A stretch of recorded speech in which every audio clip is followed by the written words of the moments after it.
আচ্ছা, আমার এই ভিডিওটার টপিক হলো যে আপনার কি শুধুমাত্র ফ্রিল্যান্সিং প্ল্যাটফর্মের আন্ডারে কাজ করাটাই কি আপনার জন্য বুদ্ধিমানের মানে ডিসিশন হবে, নাকি এটা আপনার জন্য অনেক বড় সমস্যা তৈরি করবে?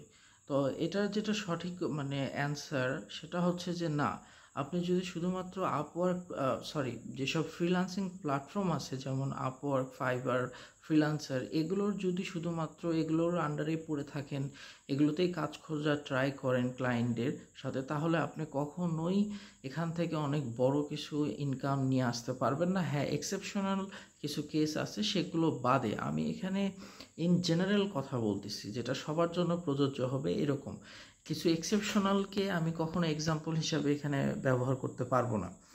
প্রথমত, আপনি আপওয়ার্ক, ফাইবার বা ফ্রিল্যান্সার যেখানেই কাজ করেন না কেন, শুধু যদি আপনি ওখানেই পড়ে থাকেন, তাহলে আপনি কখনোই আপনার ফ্রিল্যান্সিং কেরিয়ারে আগাতে পারবেন না।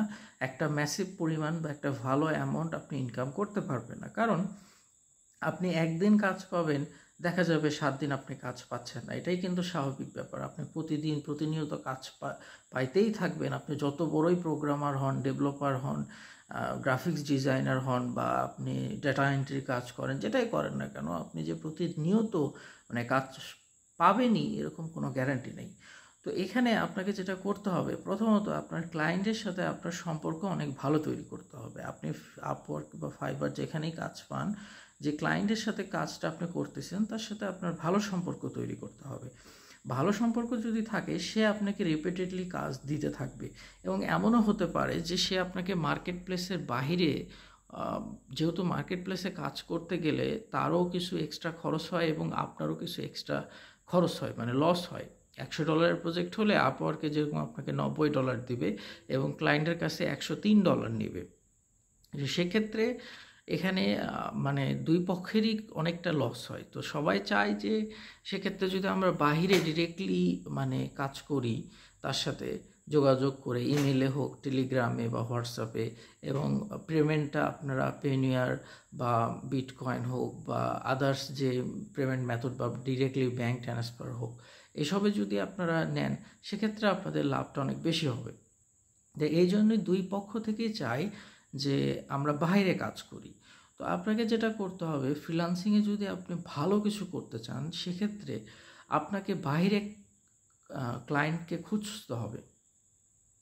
আপনি লিঙ্কডইনে খোঁজার ট্রাই করেন, আপনি ফাইবার, আপওয়ার্কে যাদের সাথে কথা বলতেছেন তাদের সাথে আপনি বাহিরে তাদেরকে নিয়ে আসেন। এখানে কিছু প্রোটোকল আছে, কিছু নিয়ম আছে যেটা ফলো করতে হবে।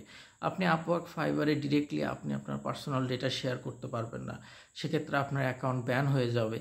এগুলোর আপনাকে মাথায় রেখে, ডেটা শেয়ার করা যাবে না, আপনি ইমেল অ্যাড্রেস বা আপনার ফোন নাম্বার ডিরেক্টলি দিতে পারবেন না, ওকে, সেটা ঠিক আছে, কিন্তু সেটা দেওয়ারও কিন্তু ওয়ে আছে। অনেকভাবেই এই কাজগুলোকে ম্যানেজ করা যায়। আপনি একটু ইউটিউব, গুগলে রিসার্চ করে দেখেন, আপনি ওয়ে খুঁজে পাবেন। তো আপনার মেন দায়িত্ব হচ্ছে আপনাকে বাইরের ক্লায়েন্টের কাজ করতে হবে। আপনি একটা ক্লায়েন্ট বা কোম্পানি বা এজেন্সির সাথে যদি যুক্ত হতে পারেন, সেক্ষেত্রে আপনার ফ্রিল্যান্সিং কেরিয়ার অনেক অনেক বেটার হবে, এবং আপনি যেটা ইমাজিনও করতে পারবেন না সেই পরিমাণ আপনি আর্ন করতে পারবেন। কিন্তু শুধুমাত্র যদি এসব ফ্রিল্যান্সিং প্ল্যাটফর্মের ভিতরেই পড়ে থাকেন, ওখানেই বিট করবেন, ওখানেই কাজের জন্য প্রপোজাল বা গিগ বানাচ্ছেন, শুধুমাত্র এটা করলে আপনি কখনোই একটা হিউজ অ্যামাউন্ট বা একটা ভালো প্রফেশন, আপনার ফ্রিল্যান্সিংটাকে যে একটা কেরিয়ার হিসেবে নেবেন, সেটা আপনি বিল্ড আপ করতে পারবেন না। আমরা কেউই পারি না এভাবে।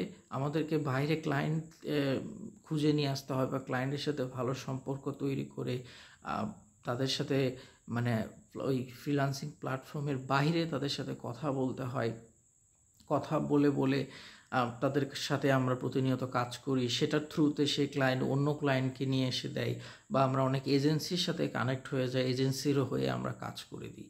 সো আপনার বেটার অপশন হবে, আপনি যদি ভালো ফ্রিল্যান্সার হতে চান বা একজন ফ্রিল্যান্সিংয়েই যদি আপনার কেরিয়ার আপনি বিল্ড করতে চান, সেক্ষেত্রে মাস্ট বি, আমার যেটা সাজেশন হবে, আপনি বাইরে ক্লায়েন্ট খোঁজার ট্রাই করেন। বাইরে ক্লায়েন্ট খুঁজবেন এবং ক্লায়েন্টের সাথে আপনার পার্মানেন্টলি সম্পর্ক তৈরি করার চেষ্টা করেন। তাদের সাথে ভালো, এরকম না যে আপনি সামান্য $5, $10 জন্য আপনি একটা ক্লায়েন্টকে হাতছাড়া করে ফেললেন, তার সাথে সম্পর্ক খারাপ করে ফেললেন।